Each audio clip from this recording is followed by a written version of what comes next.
Cette M3 F80, cette M3 compétition F80 vient d'intégrer nos stages hier avant-hier. Voiture qui est à la fois une nouveauté, mais pas que, puisque nous avions déjà M4 compétition et M4 dans la flotte. Cette M3 arrive aussi pour le confort de tout le monde, avec l'accès aux places arrière beaucoup plus facile. Nous vous avions présenté avec Tom et Marin d'ailleurs la M3 G80, M3 compétition G80. Et on a trouvé finalement intéressant avec Tom aujourd'hui de vous proposer une expérience de conduite, un peu notre ressenti entre l'ancienne et la nouvelle. Certains préfèrent l'ancienne, d'autres préfèrent la nouvelle. Ben, écoutez, nous, très modestement, ce qu'on vous propose avec Tom, c'est de vous donner notre avis. Donc, on y va? Ouais, c'est parti. Allez, go. M3 F80, M3 compétition. Ouais, 450 chevaux. Yes, avec les sièges percés derrière. Ouais, ils sont vraiment beaux ceux-là. Ouais, ils sont chouettes. On s'est dit qu'on allait se faire un ou deux tours sur le sec.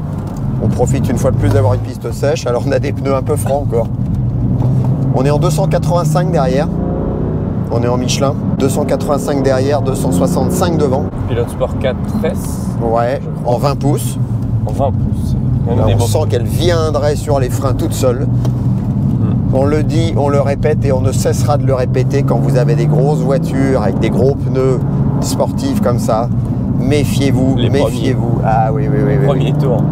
Là, lâche l'accélérateur. Ah, ça y est, on a commencé à chauffer un peu. C'est mieux. Mais sur les 3-4 premiers appuis, c'est un enfer.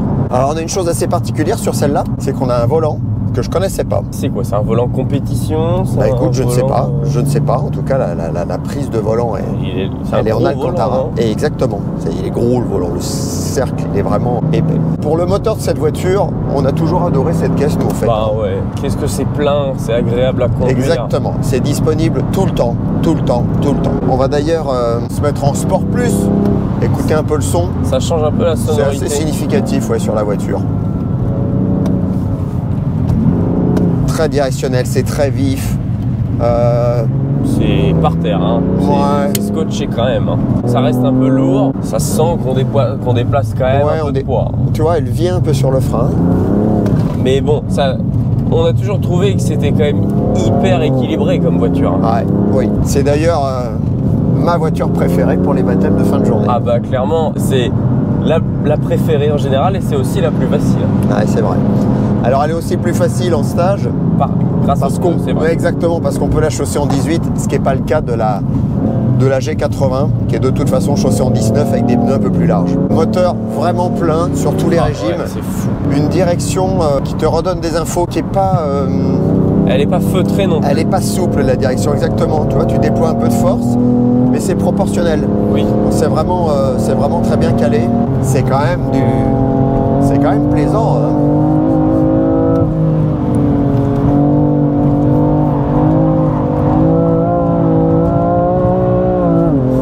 On est à 7000. Ouais, à vraiment caviar. Ouais. Bon, bah écoute, je me remémore les sensations vraiment de la F80. Alors F82, quand elle est coupée, je crois. Oui, F82. Ça doit être ça. Je suis pas le meilleur en chiffres, hein, mais... Allez, je te laisse faire quelques tours. C'est toujours assez sympa finalement de se faire des tours rapidos comme ça. Sur là. du grip, un petit peu. Bon, alors sur du grip et toujours avec un petit peu de glisse, c'est ce qui nous amuse quand même, hein, on va pas se mentir. Bah, de la glisse fit, on va dire ça. Voilà, je tiens à le préciser, pour aller vite, il ne faut pas glisser sur le sec. Ou alors on parlera vraiment de dérive de pneus, quelque chose de très subtil. Mais passer un quart de contre-braquage, on est en train de perdre du temps de toute façon. Oui. Allez, à toi. Tu sais quoi? Aussi étonnant que ça puisse paraître, j'avais jamais conduit de M3, M4 avec des vrais pneus. C'est vrai? J'ai jamais conduit une M4 ou une M3 qui avait du grip. Avec ses pneus. Ouais. Je reprécise, on est vraiment avec la montre d'origine. Hein. Ah oui, là c'est les jantes en 20 pouces. Montre d'origine avec une usure de pneus à 30%. Quoi. Bon, on aura un peu plus d'usure après les 4 tours. Voilà. T'as vu Ouais. Cette légère dérive, elle arrive comme ça, mais c'est hallucinant.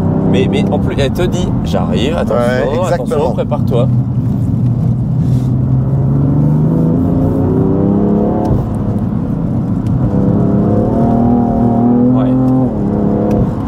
très cool. Et hop là, voilà, elle m'a prévenu. On a un train avant qui est vraiment directionnel. Et si toutefois il sature légèrement, on sent vraiment le truc venir. Ouais, et puis tu le sens là-dedans, Ouais. que la voiture elle va commencer à saturer. Ouais, tout à fait. C'est sympa.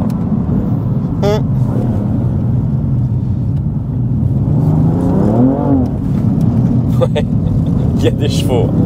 Tu m'étonnes qu'on envoie des loupés, des sorties en accélération sur la route avec ces grosses voitures. Oui, parce que c'est pour vous qui avez déjà fait le stage ou qui viendraient faire le stage.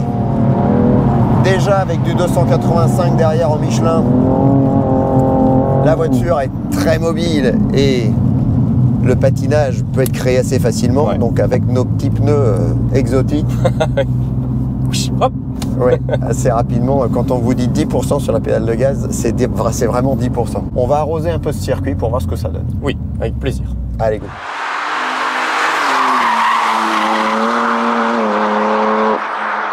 Allez, c'est reparti sur le mouillé. On a arrosé le circuit comme on l'arrose finalement en stage. En revanche, on a gardé les pneus d'origine, hein, donc c'est quand même pas la même. Mais ça permettra justement de faire un petit parallèle entre ce que vous vivez avec les pneus de stage. Voilà. Et hop là. Et des vrais pneus, on les entend d'ailleurs, hein, vous les entendez travailler là. Ils dribblent. Hop là, et oui. Les reprises de grippe. Les reprises de grippe, notamment mouillé sec. Donc ici, comme on vous le dit souvent, sur le mouillé, je suis pas sûr qu'on arrive à la faire venir. Ah, il y a quand même des gros pneus derrière, quoi. Alors l'avantage, voilà, de la palette. Après, derrière, il y a quand même un équilibre redoutable sur cette voiture. Une fois que tu l'as trouvé, en général, c'est compliqué de le perdre. Ouais. Là, c'est... Allez. Voilà. Ça, c'est beau. Merci. Ouais. Donc en effet, pourquoi est-ce qu'on grogne en général contre ces palettes qui tournent avec le volant? C'est que quand ça commence à glisser, oui, et qu'il faut changer de rapport. Elles sont où? Elles sont où? Et alors, t'es en train de te creuser les méninges pour te dire, attends, le plus est là, le moins est là. Quand tu veux mettre un rapport mais que t'as un demi-volant, alors, non, c'est là. Oui, parce qu'en plus, tu les as devant tes yeux, les plus et moins, mais quand elle est à l'envers, tu les vois plus. Bon, en revanche, à placer ici, c'est... Ah là, tu vois, assez rapidement, on va perdre... Sur des gros accros, ça a l'air d'aller. On va perdre quand même assez rapidement l'avant, ce qui est plutôt rassurant. Hein. Alors là, fin de dérive, voilà, hop, il faut anticiper le débraquage. Ici, essayer de la placer dans ce très serré. Arriver avec plus de vitesse. Tu vois, elle viendrait. Ah, elle viendrait, ouais. Après, ça reste du Michelin quand même. Hein. En 280, ouais, c'est ça. Surtout. Ici, le changement d'angle au patinage, ce qui permet d'avoir de moins se faire jeter sur le coup de raquette. Mais il faut l'anticiper, ça, par contre, le changement d'angle au gaz, parce qu'il te jette quand même un peu. Alors finalement, ce volant, je le trouve presque trop gros. Ouais, c'est la réflexion que je me faisais. Bien sûr, tu vois, je repère l'avant un tout petit peu. Ça prouve que c'est quand même plutôt équilibré. Exact, c'est ce que j'allais dire. Il y a quand même un équilibre au top et que finalement on n'a pas un train arrière qui tourne complètement autour de l'avant. Ouais. On a quand même un avant qui à un moment va venir un peu saturer. Tout ça confirme vraiment le plaisir que j'ai à rouler avec cette voiture. Et le plaisir que nos stagiaires ont à la prendre aussi. Mais oui, parce que elle est prévenante cette voiture. Ça reste en général la voiture préférée. Allez, on va essayer quand même là, de bien retarder le moment où on freine. Ah, faut freiner fort. Et c'est parti, il faut freiner plus fort, dis donc. Je t'ai vu te crisper sur le volant. T'es tendu, Natacha, t'es tendu. T'es tendu dans une pipe. On est avec donc une Carto de boîte la plus sportive possible. Hein. On a les trois petites barrettes ici. En parlant de ces petits réglages là, moi j'ai toujours trouvé que le volant en mode confort, c'était plus sympa. Presque le mieux pour faire de la glisse, parce que c'était plutôt plus bossé. Gentil, ouais. Ah oui. C'est gentil, c'est simple de tourner le volant. Bon allez, un dernier petit essai de cet enchaînement. On va aller l'emmener plus loin. Ouais. Voilà. Je l'ai presque emmené trop loin, donc il faut la calmer au frein. la puissance qu'il y a, le couple. Ouais, on était à 1500 tours. Et même avec du 285 derrière, elle repart. Quoi. C'est vraiment caviar. Allez, à toi. Alors. Ah oui, on perd vite l'avant, en effet. Ouais, faut vraiment...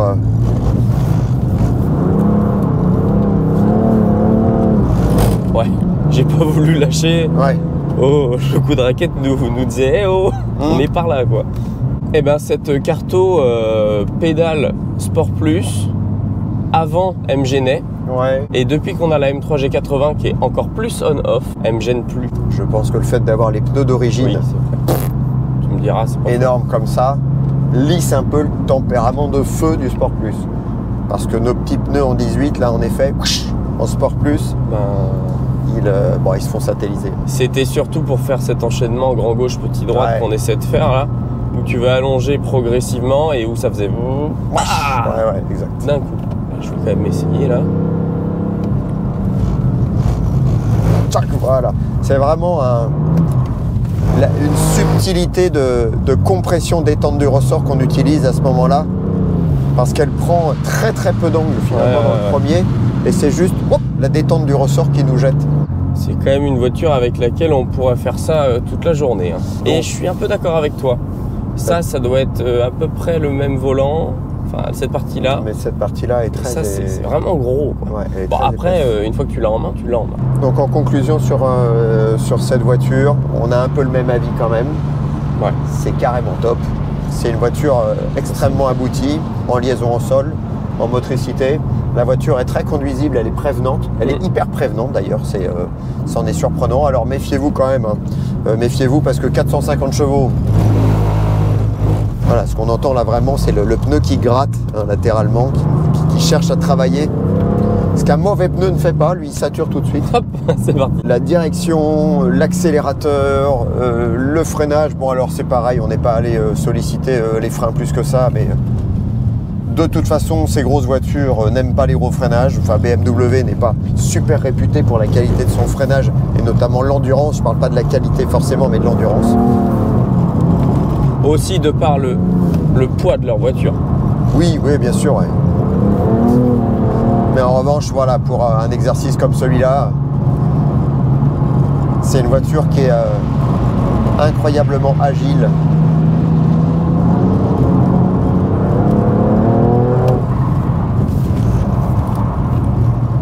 Excellent.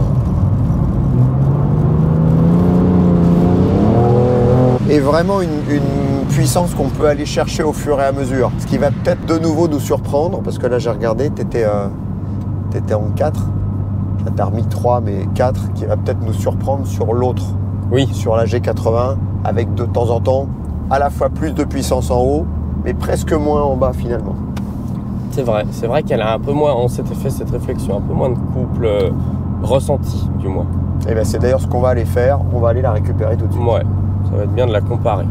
Allez, juste quelques tours justement dans cette nouvelle MG80. Les sensations sont fraîches et la comparaison va être assez facile finalement. Je vais regarder mon compteur. Allez. On a en fait sur cette voiture, je trouve, un peu plus d'inertie.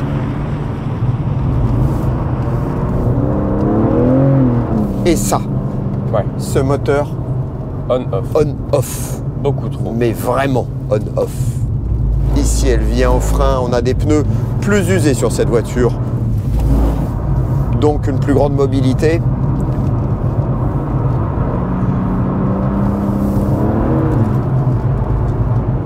Ici, tout va bien. Mais sur ces transitions, la gestion de l'accélérateur, et voilà, par exemple, là, l'inertie qu'on vient de prendre et la voiture qui s'est arrêtée de glisser, c'est vraiment lié à l'exploitation moteur qui n'est pas facile. Je trouve qu'elle n'est pas facile à intégrer. Non. Elle est un peu plus difficile à gérer, cette voiture. Alors quand on est dans... Voilà. Là, ça s'exprime et ça te jette. Allez, 3. Là, elle a eu du mal quand même à repartir. Alors, elle s'est embourgeoisée. C'est extrêmement confortable. C'est ce que tu disais, on a plus l'impression d'être dans une M5 que dans une M3. Quasiment. Hein, Il y a de la place, on est bien assis, l'assise est beaucoup plus soft. On n'est pas ici sur les baquets, on est vraiment sur les sièges confort, hein, comme sur l'autre M3. Allez, 4e, bon là, nos pneus usés, voilà, nous permettent de la placer plus facilement. En revanche, je vais me mettre en 3, ici en gestion moteur. Au moment où j'accélère, la puissance arrive très brutalement. Ouais. Vraiment. D'accord. Avec un énorme patinage. Il y a 60 chevaux de plus. Et il y a surtout voilà, cette exploitation moteur parce qu'on n'est même pas en Sport Plus là. Hein. Sur l'autre, on est en Sport Plus. C'est quand même, ouais. Là, tu vois, à la transition, je veux garder du patinage. Je veux garder du patinage pour mon changement d'angle, mais j'ai du mal à gérer mon patinage. De pas grand-chose, assez rapidement, je passe à trop de patinage. Là, je vais prolonger. Bon, après, voilà, en distant moteur... poids, voilà. Et la 4, j'étais en patinage 3, j'ai mis 4, j'ai quasiment pas senti que... tellement la puissance s'évapore dans le patinage, quoi. Allez, je te la laisse. Et... Ah, ça par contre, oui. Merci les ingénieurs. Ça, c'est bien.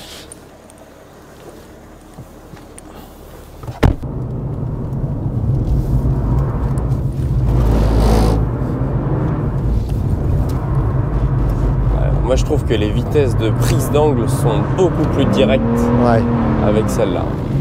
C'est beaucoup plus instantané. C'est comme son moteur, c'est on-off en fait. Si je reste en 4e. Ah non, elle me descend la 3. De toute façon, elle t'a tombé la 3. Ouf, oui, hein. J'ai pas senti le patinage. Ah bah, elle m'a redescendu la 2, dis donc. Voilà, et ça avec l'autre voiture, tu vois, de faire 2, 3, 4 à cet endroit-là, c'est pas nécessaire. Il n'y a pas un moment où tu as l'impression qu'il va falloir changer de vitesse dans la dérive. Alors, on parlait tout à l'heure de cette reprise de gaz qu'il faut anticiper un peu plus. Et ben, moi je trouve que en effet, ça vient aussi des gaz. Quand tu accélères, ouais, je pense que ça vient de la pédale aussi, qui est un tout petit peu plus lente, qui a un temps de réponse un petit peu plus lent. Il y a aussi un peu d'inertie. Après, peut-être qu'en mettant beaucoup de patinage, on a du mal à le stopper, mais quand même, on n'en met pas tant que ça non plus quand on cherche à faire de la glisse normale. Ouais. En tout cas, dans les grandes lignes, sur l'évolution de la M3, entre la F80 et la G80, je trouve qu'en conduite sportive pure, finalement, la F80 nous en redonne un peu plus des sensations. Et je trouve que la voiture est plus homogène. Ouais. Au frein, au gaz, en direction, en suspension. C'est plus facile à comprendre. La G80 est devenue plus puissante. Elle est devenue plus confortable. En revanche, quand elle est un peu sollicitée sur circuit, elle devient beaucoup plus brutale dans ses réactions. Voilà, paf, avec des prises d'angle. Je pense qu'en effet, elle a un peu d'inertie au patinage. Exactement, il y a une sorte d'inertie qui n'est pas liée qu'à son poids, mais aussi à la gestion de la pédale. Ça reste une BMW, mais c'est sûr que c'est quand même pas la même. Hein. C'est plus pointu à emmener. Ouais. En tout cas, il faut intégrer un plus grand nombre de paramètres, je pense, pour pouvoir faire des choses vraiment sympas avec cette voiture. Il y a un truc qu'on n'a pas dit aussi, c'est cette direction qui est moins remplie d'informations que l'autre. Tu as l'impression d'être plus déconnecté de ce qui se passe devant? J'ai cette sensation qu'on tourne beaucoup plus facilement le volant avec cette voiture. Ouais. Et que limite tu peux trop en faire, et d'ailleurs ça se ressent sur l'épingle droite. À chaque fois on a ce petit contre-coup de l'avant qu'on ramène un peu trop. Mais justement parce que je pense qu'il y a eu un travail sur le confort de conduite, et il est vrai que dans la conduite pure, finalement cette direction relativement légère sur un mastodonte comme ça de 500 chevaux, c'est vachement agréable. Mais que dans des phases de pilotage, en effet, on aimerait avoir un peu plus de consistance, un peu plus de résistance. C'est comme un freinage trop assisté, il y a un moment où on ne sait plus trop où on en est. Donc une pédale de frein un peu plus dure des fois, c'est pas plus mal dans la conduite sportive. Bon ben voilà, merci à tous de nous avoir suivis sur cet essai. On vous invite vraiment à vous abonner sur notre chaîne YouTube, compte Instagram, TikTok, Facebook aussi, pour continuer de suivre l'évolution de notre parc auto, et puis bien sûr continuer de parler pilotage. Hein. À très bientôt sur nos stages. Qu'est-ce que tu es en train de faire là? Tu es en train d'essayer de peu glisser. Ouais, je veux pas beaucoup glisser, mais je veux surtout voir comment ça réagit. Ouais, mais tu vois, hop, tu perds l'avant, tu reprends l'avant. Bon, et ben nous on continue. À très bientôt. Ciao. Salut.